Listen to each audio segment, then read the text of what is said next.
Hey everyone, welcome to the Tom's Hardware Podcast for today, December 19th, 2023. As always, I'm Tom's Hardware Editor-in-Chief, Abram Pilch, joined by Associate Editor Les Pounder, Raspberry Pi expert Ash Hill, and our very special guest, Chris, who has recently designed the Yukon for Pimoroni. Hi, Chris. How's it going? For folks who are not familiar with your work, can you tell them a bit about yourself? I'm Chris. I'm a product engineer at Pimoroni. I've been there for the past coming up to 3 years now, working on their various primarily RP2040 based boards, with my particular interest being robotics. So I've worked on things like the Servo 2040, Motor 2040 Inventor, and now most recently the Yukon board that you see here. That is a really nice board. It's a jack of all trades, but the phrase ends, but master of none. But this board is master of all. This little board. What can it do? Well, it's kind of designed to do everything, but I guess that's a bit of a broad statement. It's designed kind of as an upgrade or an upgrade path for someone who, let's say, has used our inventor boards and wants to do something a little bit more high power, a bit larger. So like you've got these examples here behind me that are both Yukon powered. And the key thing about it is that, it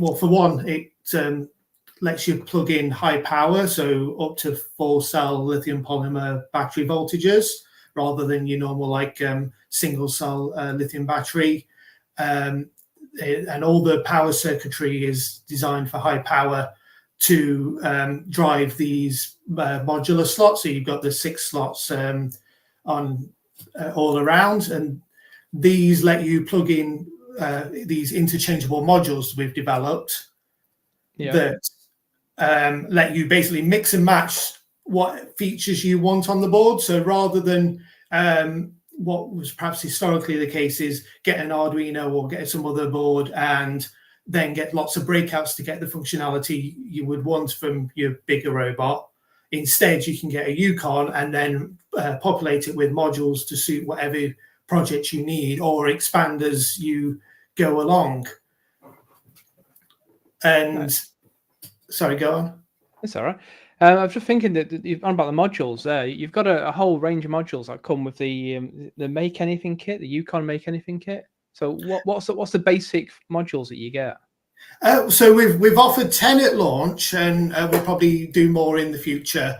You've got 2 ones for driving motors, which are the dual motor / bipolar stepper driver here. And then one that can do a few more amps for just a single motor, but gives you the option for encoder feedback. We then have LED strip driving, so that's what's used on the robot behind me there. We've got the various servo modules. So there's 2 variants here, one with a regulator on board. So the idea being that if you give your Yukon, let's say 12 volts, you can set this to be 5 volts for whatever your whatever your servos are rated for. Yeah. Rather than have to think, I need to step that down. This module does it for you. Or if you're making like a walking robot or something where you can actually tune the input voltage to exactly what your servos need, we just offer this direct one, which just passes the power straight through, which can be got for a fair bit cheaper because you're likely to buy a lot of them to, let's say, drive a hexapod. Yeah. We also do serial servos. This is a bit of a new thing for us, and actually the bit of a story behind this, that we were for the Yukon launch, we wanted to do various showcases projects. So if you've seen on the product page, we've got the 3 showcases of it. One being a CNC plotter that's using 4 of the stepper drivers. We've got this rover here that uses 2 of the big motor ones and the LED strip. Oh, and Bluetooth as well.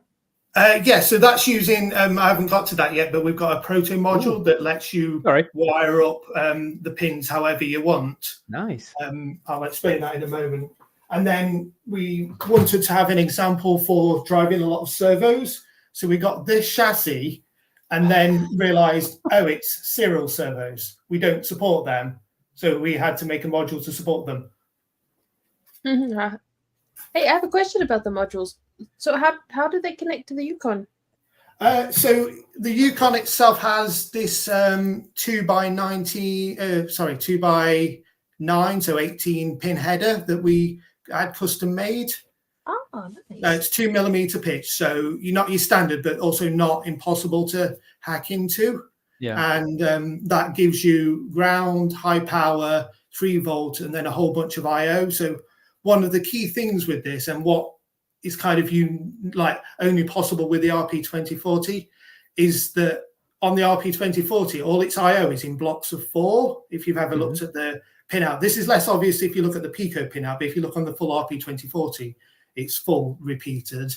And this takes advantage of that. So you know that every first pin of each slot will give you a UART, for instance, or every 4th pin will give you an SPI. And that's only possible because of the RP2040.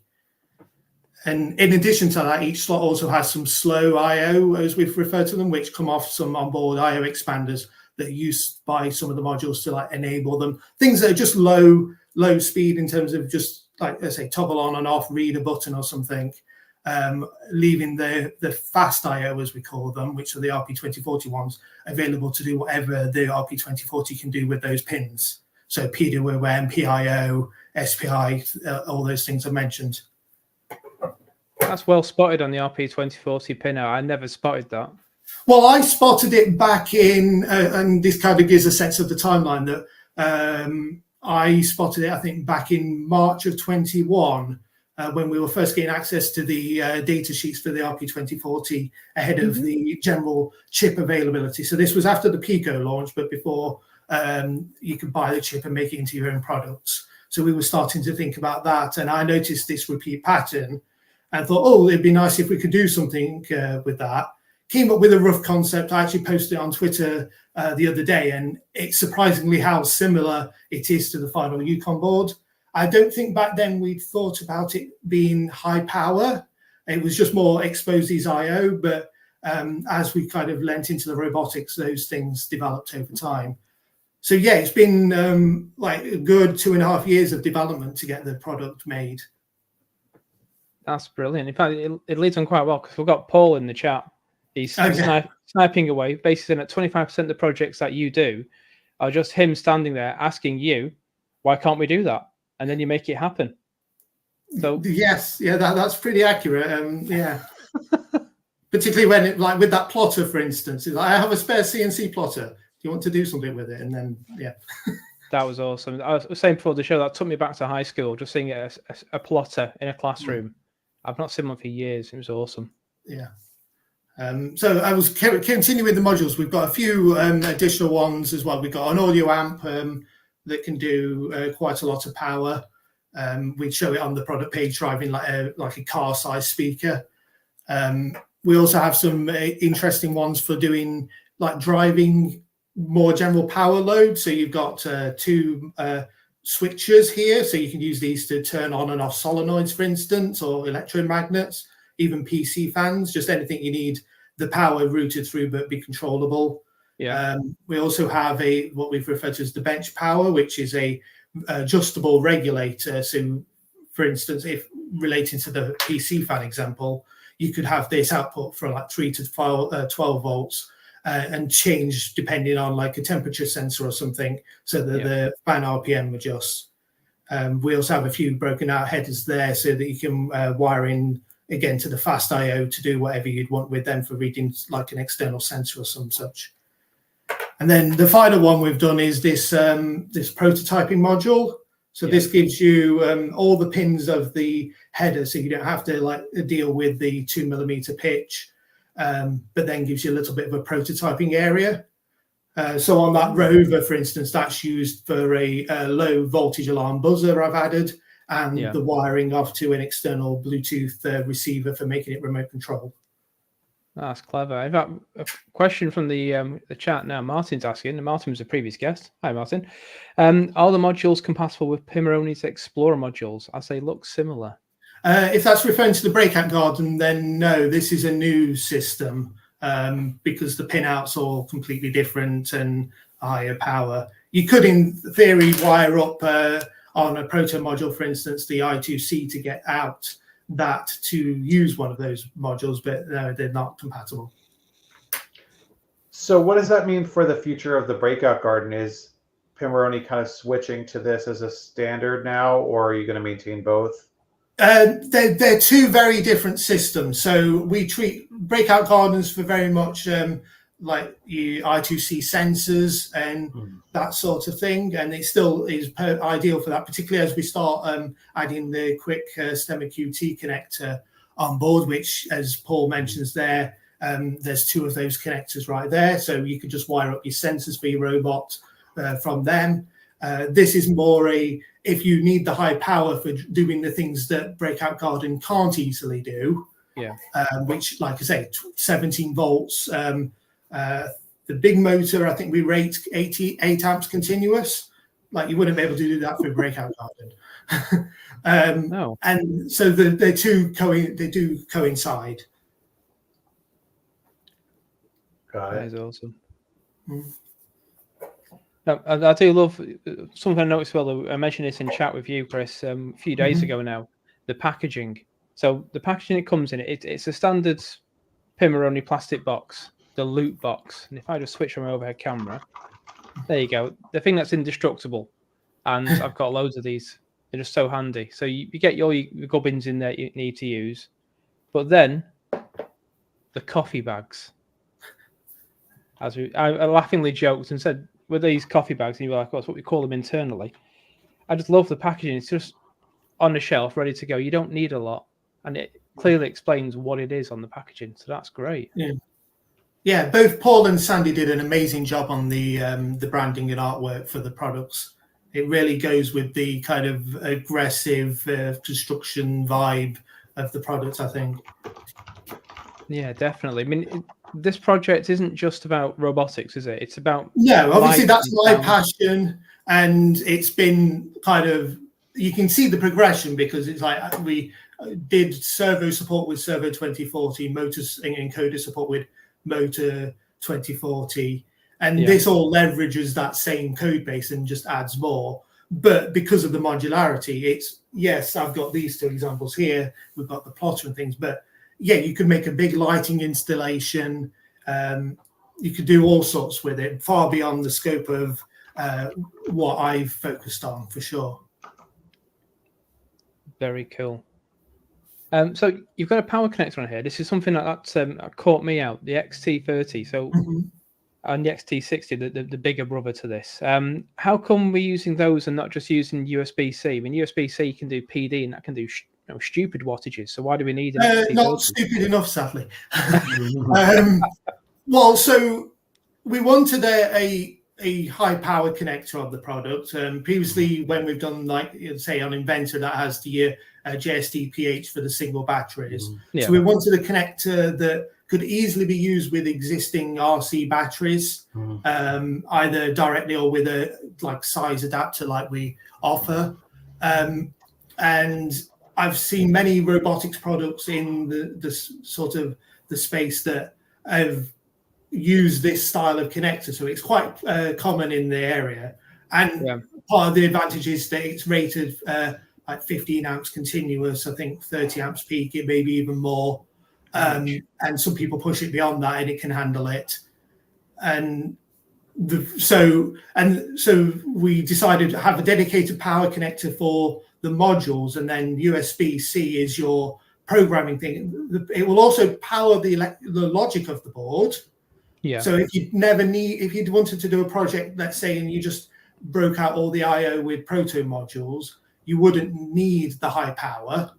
Like, that's an entirely viable use case. But for those cases where you need to provide 12 volts, we make it specific that it's this connector, and then you also avoid any risk of like damaging your computer or whatever by trying to draw that many amps from your whatever's providing your power delivery.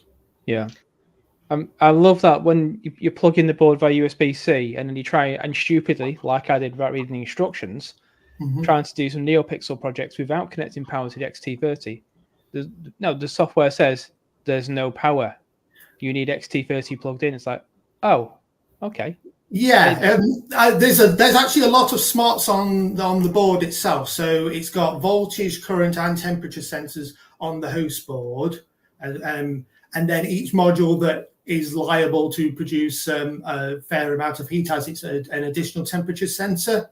Yeah. And I've spent a lot of time on the library making it so that, well, it's a pleasant user experience. Perhaps a bit of a learning curve compared to our other products, but I feel that that's sort of justified for the high power level you're dealing. So, like say, for example, it won't turn the output onto the modules unless you've got a voltage that's valid, like not just if it's present, like you've discovered, but also whether it's in the set range.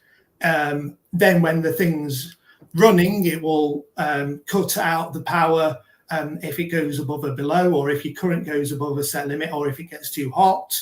Like all those things will cause the program to terminate with a useful error message. And in addition, one of the safety things we did is that each module has, for lack of a better term, a unique address.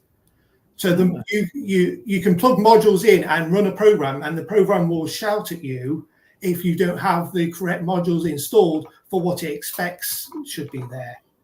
So that's to avoid trying to drive, let's say, a speaker as if it's a motor, for instance, and potentially damage it. You can override all these things if you wish to, or even roll your own firmware, like it's an RP2040 at the end of the day. Yeah. But the odds are, because we expect this will probably be quite like some people's first entry into this higher power tier.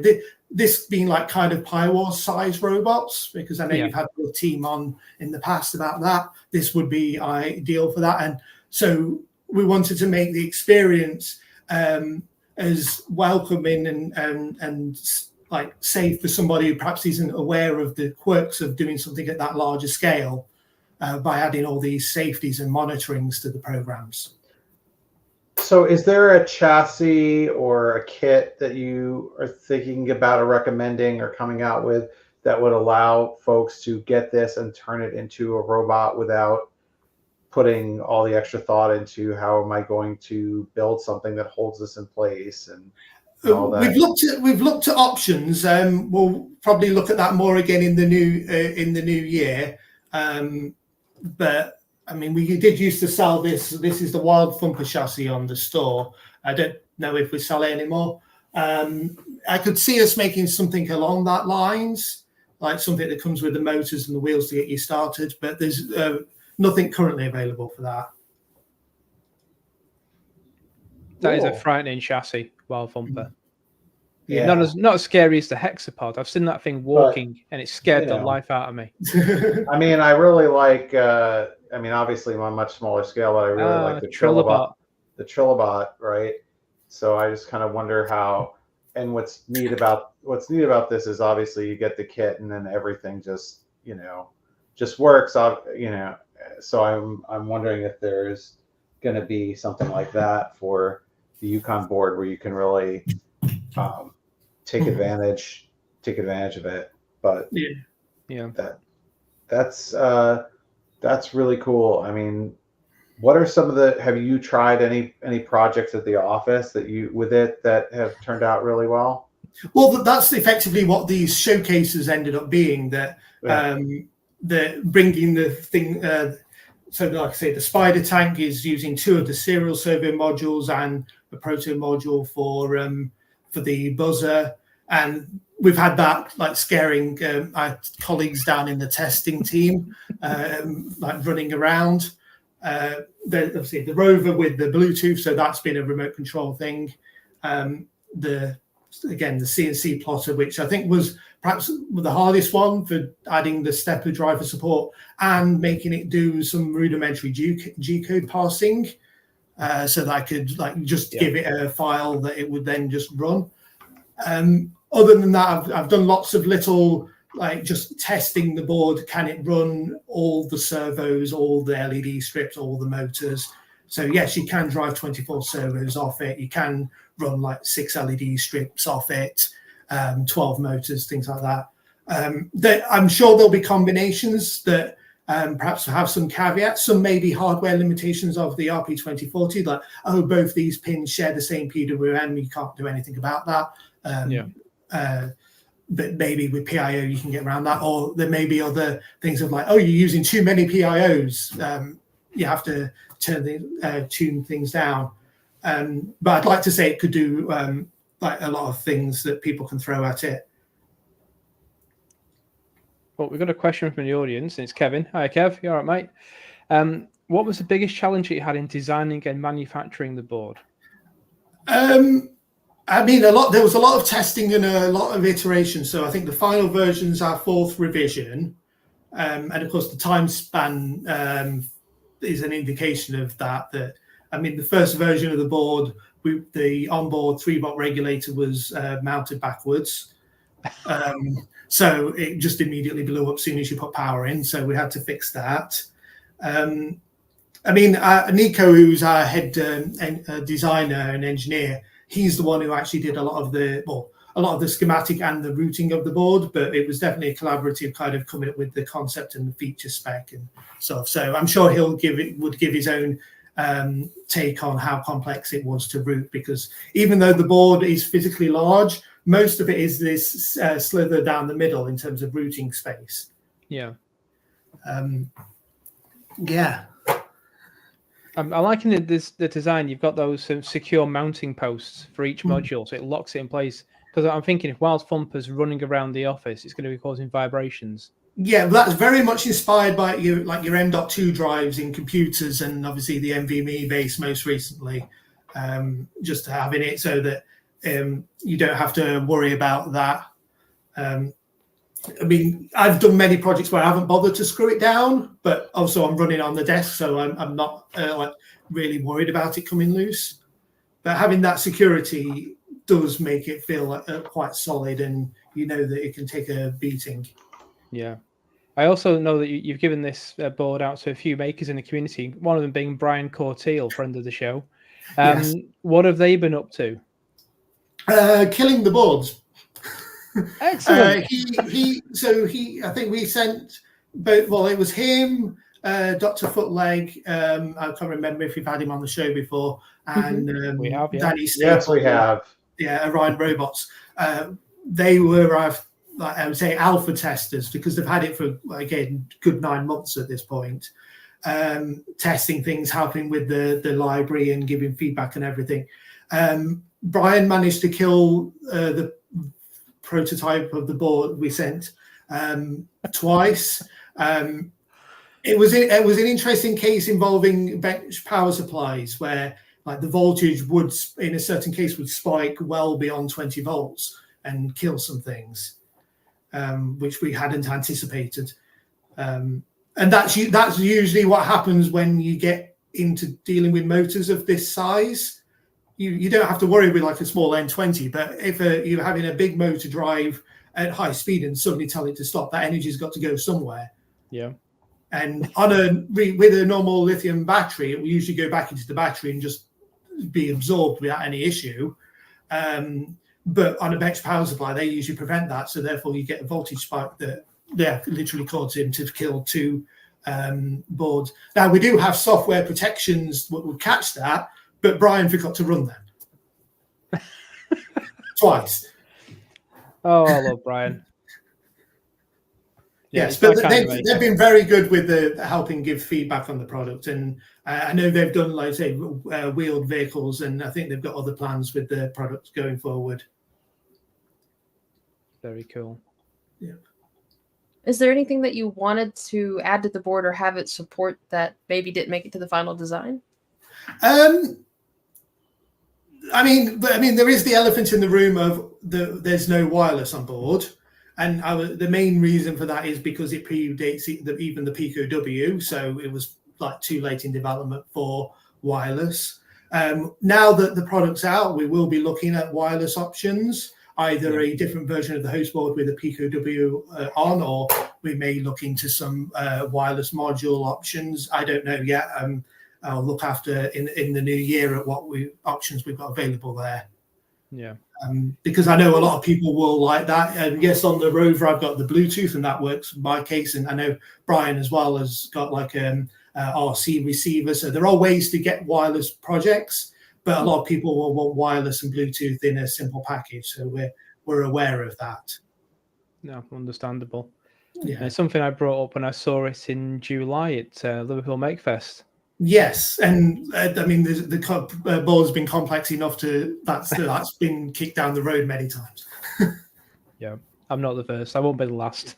No, but we are aware of it. So, and does the breakouts has SPI, I2C, that sort of thing on the breakouts? Is that right? On the connector, the connector gives you all those things. Most of the modules don't make use of SPI or I2C. Because they're mainly PWM or PIO at this point. But those pins are available if someone wanted to hook up like a screen or something. Because there's an ESP32 breakout, and also there's the Pimoroni Pico wireless backpack from a few years ago. I think that uses SPI. That could be a quick fix. Yes. So probably thought of this, and I'm just telling you what you already know. But sorry. But yeah, you could get a wireless device and communicate to it over SPI. Choose one that's suitable for your project. Absolutely. So yeah, that's very cool. Yeah. Well, Ash, it's our special time of the year. It's a holiday season, and I believe you've been looking at holiday projects today. What have you got? Well, I've got a few of my favorites that we've covered over the last couple of years, and I wanted to share them with you guys. So let me know what you think. Leave a comment, and also the people on the call with us here, talk about it with me. The first one I wanted to share is this Raspberry Pi Advent Calendar. We actually covered it a couple of years ago, but it's really neat. It's got Legos in it, so that makes it cooler in its own respect. I think if something's Lego compatible, it gets a few extra points.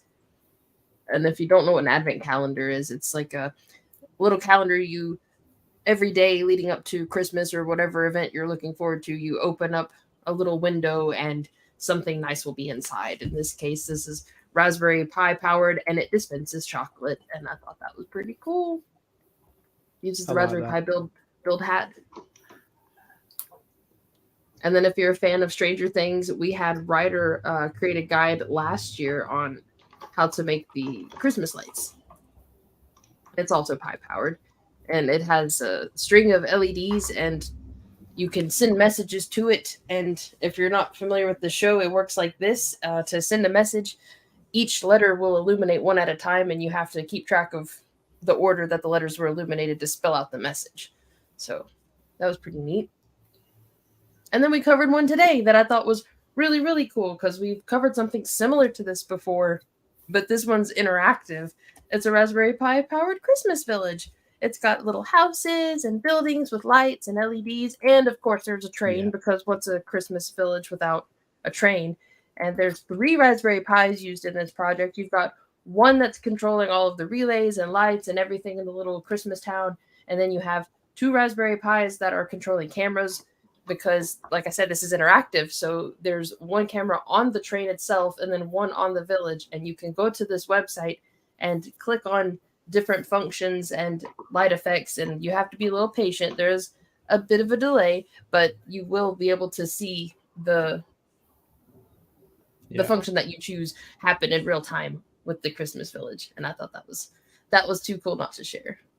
I was testing that earlier today because there's some really cool effects on it. One of them is warp speed, and I was thinking, is it going to make the train go really fast? But no, it doesn't. It just makes the light effects go from like the warp core of Enterprise, just like whoom, whoom, whoom.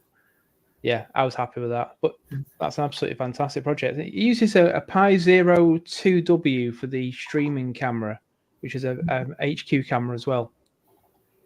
So is that on the train itself then for the video? No, that's fixed onto the actual village. The train has got a Pi Zero W with a version 2 camera strapped onto it, and that's just going around the tracks, just live video. Is that battery powered or off the train rails itself? I'm going to have to guess on the train rails, because if it's battery powered, it's not going to be a constant stream. So how they're doing it, I don't know. You're not going to get much juice through the train tracks, are you, really?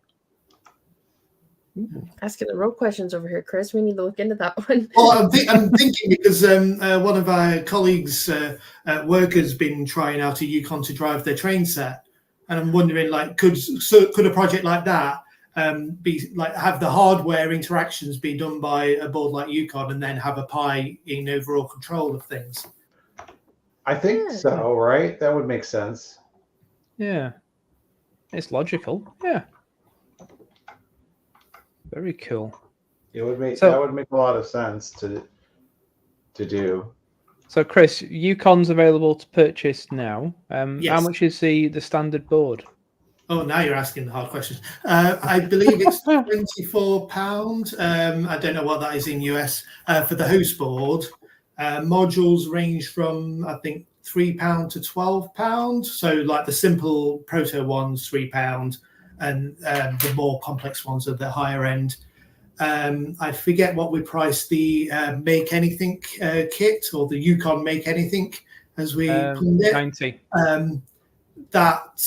What does that? That comes with 6 modules, the host, and a bunch of adapter cables. It does indeed. That's what I've got here. And there you go. There's your XT30s. Yeah, so that comes. We don't have a kit that includes a battery, because I mean they're a challenge to ship, particularly the size of batteries we ship in. So, but we do offer the adapter cables to the common battery sizes, or to hook up to a bench power supply if you have one. Nice. Which I will tomorrow.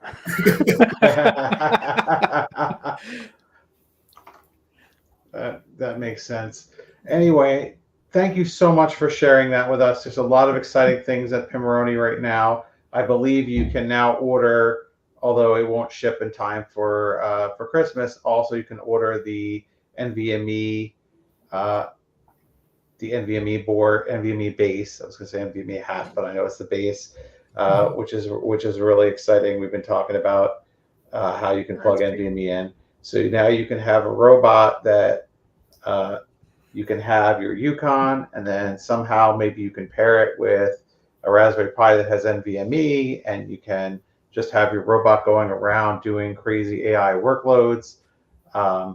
So it's a great time to be making stuff, and I know we're going to enjoy doing the. I know we're going to enjoy spending the holiday break doing some projects. What do you guys have in mind for your? Are you guys going to spend the time on any projects? Yeah, I've actually with a team entered in for this year's Pi Wars, so I've got a bunch of that to be doing over Christmas break. Ironically, we're not going to be using Yukon purely because we were part of the 2020 team that got cancelled because of that. So we've already got a mostly complete robot, and it doesn't make sense to replace all the hardware. Right. Very cool. Very cool. Yeah, I want individually addressable LEDs. Like, you got all these holiday lights around this time of the year. Yep. I had this really cool idea, and I've had it for a while, and I keep pushing for us to do it this year. I think it would be neat to have all the lights in the house connected to maybe a Pi or something, right? And some sensors. So whenever a car drives by, I think it would be neat for the lights to follow the car. Because eventually, as the neighbors go by, they're going to notice this is really well timed. And then maybe they'll slow down, and then they'll realize that, the lights are following them, and it might be kind of That's nice. What kind of sense would you use to detect the cars going past? Ultrasonic is the go-to, but is that going to be precise enough? I don't know. I thought about setting up a few, actually, and having them communicate to kind of really, like, all the way across the yard, because I've got a good 50 to 100 feet to play with, I guess I could split the difference or say 75, and then you get into how do they communicate and how you got to power it. Yeah, well, we've got the right tools. Lots of challenges out there. That's right half the now. fun, isn't it? Yeah, the challenge is the fun for sure. I mean, I'm hoping to do some 3D printing projects. Maybe get back onto my Cosmic Unicorn game project with my son that we've been trying to work on and off for a while, but life always gets in the way. So maybe now that he's off from school for a week next week and I'm off from school for a week next week, we'll get a chance to work on that. Who knows? But thank you so much to Chris. Thanks to everybody for watching and listening this year. We will be back not next week, but the week after, which will be January 2nd with a new show, and hopefully we'll have a guest with something nearly as exciting as this. But it's hard to beat how cool the Yukon is. So we've got a challenge ahead of us. Thank you so much, everybody, and we will see you next year.